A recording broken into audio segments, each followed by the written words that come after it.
Okay, so now we continue today with question 5. So question 5.1, given we are told function f defined by y is equal to x minus 1 and function g defined by x is equal to 2y squared. Determine algebraically the coordinates of the points of intersection of functions f and g. So let's do that. Okay. So if you want to find points of intersection, you need to solve simultaneous equations. So you take the two equations, you solve them simultaneously. So let's write them down. For points of intersection,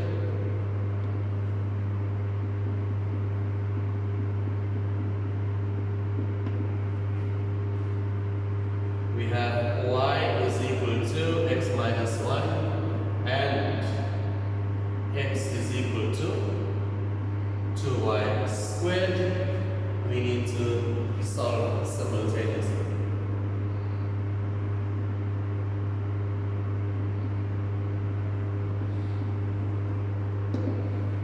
Okay, so that will be simultaneous equations always for points of intersection.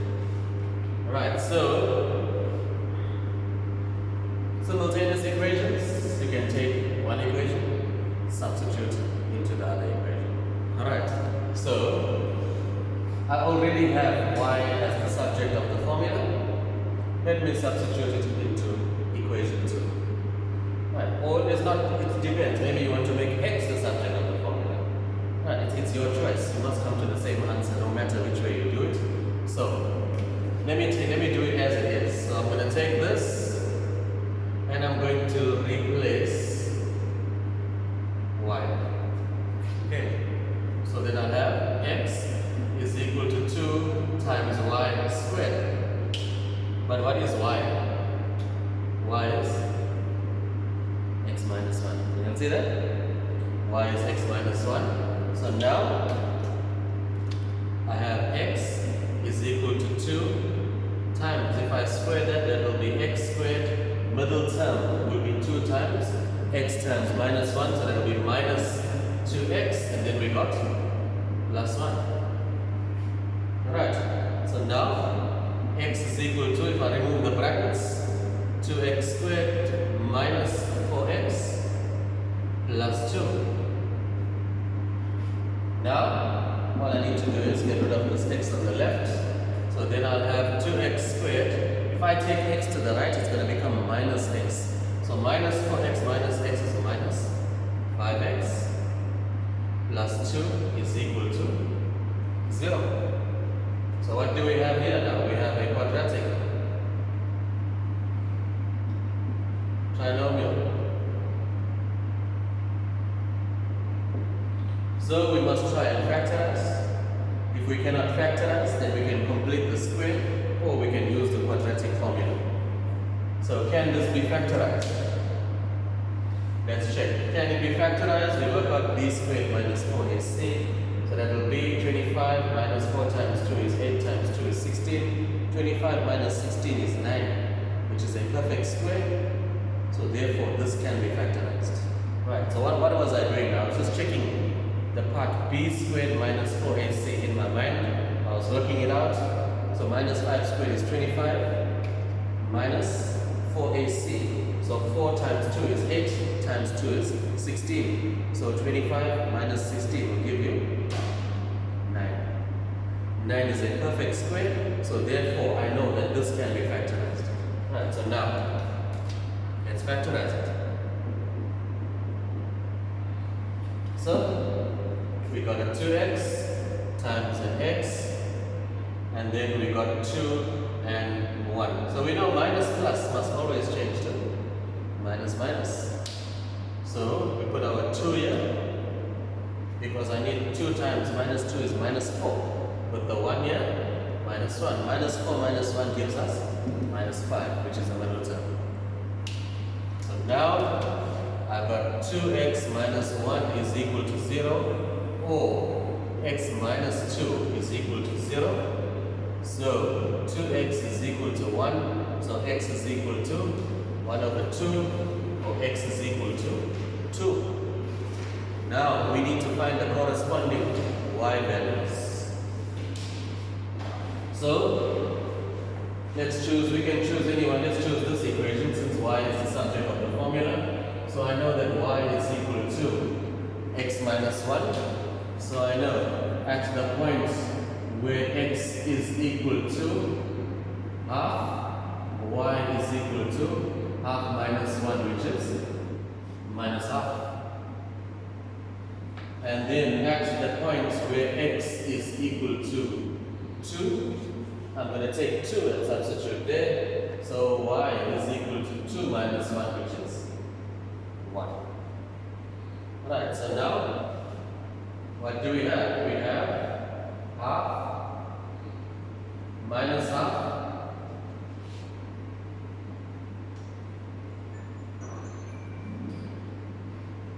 and 2, 1. Now, let me just do it the other way.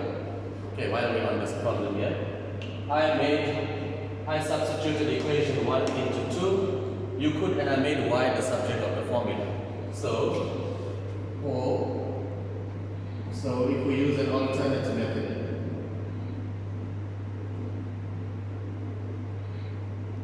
so let me just start again. Okay, quickly. So I know y is equal to x minus 1 and x is equal to 2y squared. Okay, so let's do it this way and see what happens. So what happens if I make x the subject of the formula? So now I'll go y plus 1 is equal to x, and here I've got x is equal to 2y squared. So now I've got x is equal to y plus 1 and x is equal to 2y squared. So now I can take this one and replace x here. So y plus 1 is equal to 2y squared. Can you see that? So now I'll make my whole equation. It's still a quadratic because you have a square there. So now I've got 2y squared minus y minus 1 equals to 0. So now I can factorize this here. Okay, so if I factorize this will be 2y and y. I know this has to be 1 and 1 because it's just 1 there. Okay, so one has to be a plus, one has to be a minus, and this one will have to be a minus because I need minus 2y plus 1y to give me minus y. Okay, so now 2y plus 1 is equal to 0, or y minus 1 is equal to 0. So 2y is equal to minus 1, y is equal to minus 1 over 2. Remember we worked it out here. Now y was minus 1 over 2, and here y is equal to 1. Remember we worked out our 1 here. This time we're working on y's first, x's second. So now remember that x is equal to, let's use this one, let's use this formula. So x is equal to 2y squared. You can use any one of the equations. So we know that when y is equal to minus half, then x is equal to 2 times minus half squared, which is going to equal to 2 times. When you square minus half, you're going to get 1 over 4. And then 2 times 1 over 4 is the same as 2 over 4. 2 over 4 is the same as 1 over 2. So y is equal to, this is x is equal to 1 over 2. Remember? X was equal to 1 over 2. Let's work out the other one. When y is equal to 1, substitute here, when y is equal to 1, so we're going to get 2 times 1 squared, which is 2 times 1, which is 2. Remember, we got x is equal to 2. So these are the two alternatives. This is the second method for finding points of intersection. Alright, so now the next question, I did not write down the whole question there, but mainly, the main thing is, I've got the main points. draw the graphs of the given functions, showing all critical points. I mean, show the x-intercepts, y-intercept, turning point, points of intersection, everything. Okay, this one is 7 marks. Alright, so now, okay, let's see what graphs do we have here. We have, first, we have the straight line.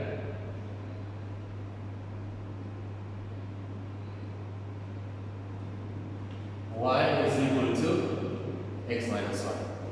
Okay, so this is the straight line in the form y is equal to mx plus c. So if I want to find the x-intercepts, I let y equal to 0. So I'll have 0 is equal to x minus 1. So therefore, if I take minus 1 to the left, 1 is equal to x. So the x-intercept here is 1. Then for the y-intercept, you get x equal to 0. Go back to the original equation. Now y is equal to 0 minus 1, which is equal to minus 1. So that's the x-intercept and y-intercept of the straight line. That's the easy one. Now let's deal with the second one, which is the parabola.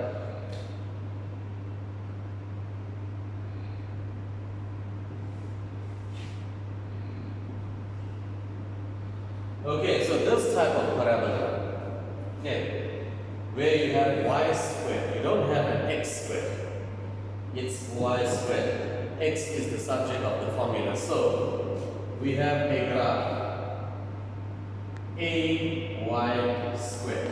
Let me just give you a short lesson on this parabola, this type of parabola. If you have x as the subject of the formula, then you have x is equal to ay squared. This value a here, if your a is positive, then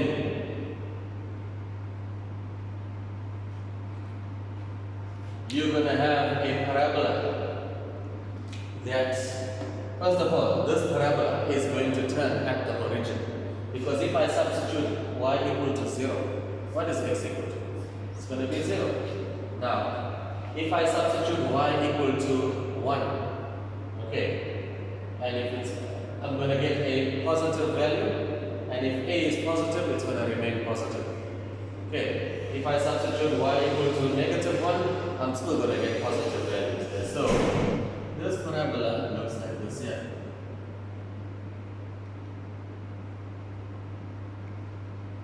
That is, if a is positive and it turns at the origin.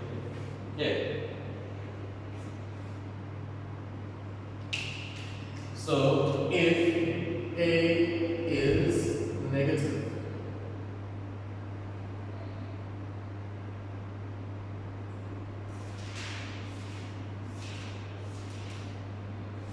if your a value is negative, like maybe if I had minus y squared or minus 5y squared or minus 10y squared, then the parabola is going to be facing the left. So that will be there.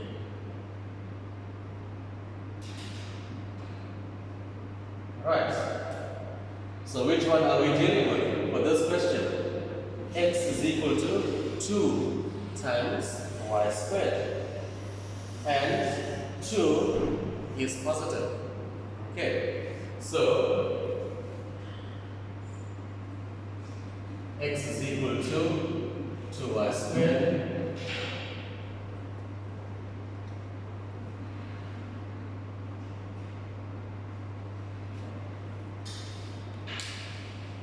you can use a table to get many points on the graph. But the main thing is you need to understand the equation that's given to you and the critical information where you can just sketch it, do a rough sketch. Okay, so now x is equal to 2y squared. My a is positive. I know that this graph is going to be facing the right. Okay, this graph, the turning point is here. So this is your turning point, which is 0, 0. X-intercept 0. Y-intercept also 0.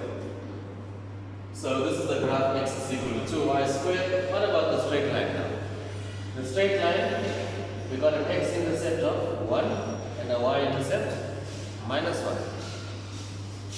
So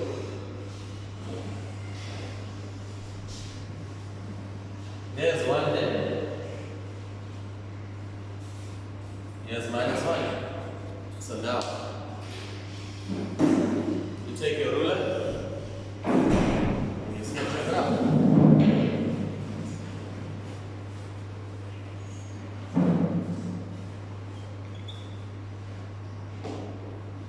Okay, so now there's our straight line and there's our parabola. So let's pause it. We sketch the parabola. The parabola was easy to sketch because x is equal to a positive 2y squared. We got that. So here's our points of intersection, there and there.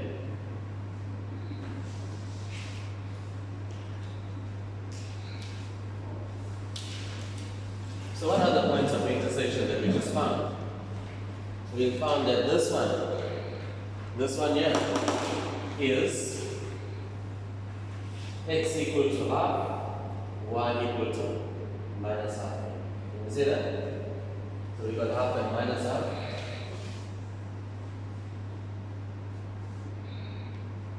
Then the other point of intersection we found here was when x is equal to 2, y is equal to 1. So we got our 2 and 1. So we have to show all the critical points. We have to show the turning point, points of intersection, x-intercept, y-intercept, label your graph. So this one is y is equal to x minus 1 and this is x is equal to 2y squared. Or if you make y the subject of the formula, so if I go 2y squared is equal to x, y squared is equal to x over 2, so y is equal to plus or minus the square root of x over 2. So you could write this equation in the form y is equal to plus or minus the square root of x over 2. And that's your 7 marks, nothing more to show here. The next question here now is determine dy over dx. So this is calculus of the following function by using the rules of differentiation. So not by first principles, it's just by using the rules of differentiation. So what are the rules that you learn in N3? Okay, so if you got y, and let's call this dy over dx. So the main rule is if you have k multiplied by x raised to the power n, where k and n are constants. That means this has to be a number, that must also be a number. Okay, the only variable here must be x. If you have another variable here, you cannot do that at the moment. That you will learn in N4, which is called the product rule. And you cannot have another variable here, you also don't do that at the moment. So what we're doing here is similar to grade 12. It's just one formula that you are learning. So when you got k x to the power n, how do you differentiate? That's going to be k times n. Then you got x, you take your power, and you subtract 1. Okay. So that is the rule, the main rule. Then there's shortcut methods if you got k x to the power 1. If your exponent is a positive 1, then you use a shortcut, the derivative will also always be k. Then if you have a constant, if there's no variable x there, maybe you just got 2, 3, minus 1, minus 4, shortcut, the derivative of a constant, 0. Okay, so those are the rules for differentiation. Then, but now, you have to know your exponent laws. If you do not know your exponent laws, you will not be able to rearrange each term. each term in n3 must always look like k times x to the power n. If it doesn't look like this, you cannot differentiate it. Okay, you need to simplify it first. So what do we need to know here? We need to know that if you have third form, you need to convert this to exponential form. So that will be x to the power a over b. Okay. So that's exactly what we need to do here. So I've got my 3. So this 3 is multiplied by whatever you have here. So that's 3 times. So there's my x. There's x here, you can see that. There's 2, which is a, and there's 3, which is b. So that will be x to the power 2 over 3. So that is 2 over 3. Here, you've got x in the denominator. So what you need to do is take it to the top. So that will become plus 5 times x. What will the power be? Negative half. That will be minus 1 over 2. So now check each term. It must be k times x to the power n. And you see it's already in standard form. Okay. So now I can differentiate. So I'll write down d over dx of y, which is dy over dx. We're differentiating y with respect to x. So the rule is multiply. And that will be 3 times 2 over 3. Write down your base x. Take your power. Subtract 1. K times n, x to the power n minus 1. Then here you got plus 5 times minus 1 over 2. Write down the base x, and then I've got minus 1 over 2, minus 1. It's easy to apply. The main thing is you must be able to rearrange each term. So now what will happen here is 3 and 3 will cancel. So you end up with 2x. 2 over 3 minus 3 over 3 is minus 1 over 3. And here you've got a positive times a negative, so it will be minus 5 over 2, x to the power minus 1 over 2 minus 2 over 2 is minus 3 over 2. So that is dy over dx. But in n3, all final answers must be written back in third form and it must have positive exponents. Okay, so I have a negative exponent. I need to simplify it, so this can be written as 2 over x to the power 1 over 3. So I made that exponent positive one. You see that? And I got minus 5 over 2. We take x to the denominator, so it becomes 2 times x. Sign up the exponent, changes.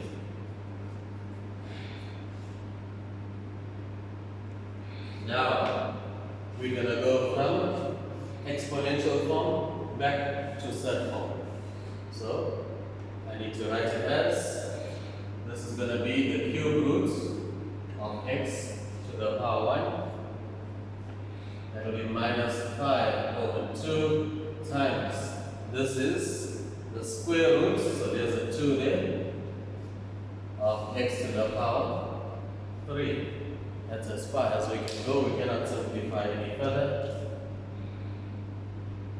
So that was your 5 marks for this one.